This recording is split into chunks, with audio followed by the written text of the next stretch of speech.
Sometimes when you are working in complex projects, just having a product backlog might not be descriptive enough for you to visualize the entire product or the entire grand scheme of the product.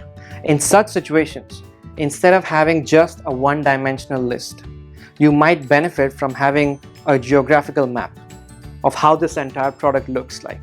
You have your customer experience, which is your list of epics going from concept to cash, and then certain amount of detail under each of those. That sort of a geographical map can give you a holistic picture of how important one feature or one stage of that process is with respect to everything else. In such a situation, you can benefit from a technique called story mapping. In essence, story mapping is this planning technique that will help you visualize your product backlog as a two-dimensional view, kind of like a geographical map.